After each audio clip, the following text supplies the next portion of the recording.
இந்து முஸ்லீம் religious endowment act.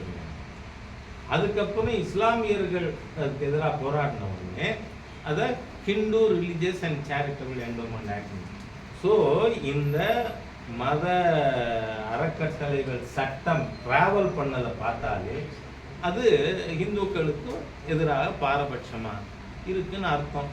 அதனால அதை நாம் அபாலிஷ் பண்ணணும் அப்படிங்கிற மெசேஜ். அவ்வளவுதான் சார். இந்த படத்தில் முழுக்க முழுக்க ஒரு தனிப்பட்ட கட்சியை மட்டும் அதிகமான தாக்குற மாதிரி வசனங்கள் வச்சுக்கோங்க. எல்லாம் வசனங்கள் சமுதாயத்தில் மக்கள் மத்தியில் பேசப்படுற வசனத்தை தான் நாம் அதை சொல்லியிருக்கோம். நமக்கு யாரையும் தாக்கணும்னு அவசியம் இல்லை. Nobody is such great. Raja sir இந்த விஷயத்தில் ஒரு புது ஆதாரம் எடுத்திருக்காரு. பார்வையாளர்கள் அதுக்கப்புறம் என்ன முடிவு பண்றாங்கன்னு பார்க்கணும். நன்றி. பிப்ரவரியில நடந்த கதைகளை வந்து இப்ப சொல்லியிருக்கிறதா சொன்னீங்க. இப்போ கரண்ட் மெசேஜஸ் பாத்தீங்கன்னா திருப்பரங்குன்றம். இப்போ அதுக்கு அடுத்த தீர்ப்பு வரும்போது கதையை திரும்ப சொல்லுங்க. தயவு பண்ணி அதில் நான் எக்ஸ்டெண்ட் பண்ண அவசியம் இல்லைன்னு நினைக்கிறேன் இன்னைக்கு. காரணம் இட் இஸ் சப் ஜுடிஸ்.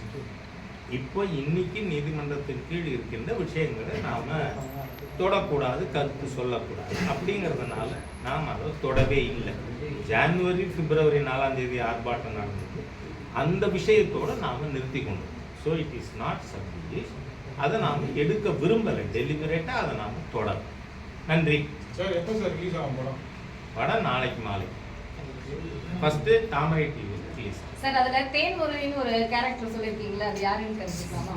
தேன்மொழி இல்ல, அந்த பேரை அப்படியே வெளிப்படையா சொன்னீங்கன்னா நல்லா இருக்கும். குறிப்பா தேவை மறுமணத்தை பத்தி பேசும்போது அதை பேசிருக்கீங்க. அது இப்ப உங்க எல்லாருக்கும் தெரிஞ்சிருக்கு. அது சப்ஜெக்ட் இல்ல, மக்கள் தெரிஞ்சுக்குவாங்கல்ல சார்? மக்களுக்கு தெரியும். they are more intelligent than us. Thank you. Vetrivel முருகனுக்கு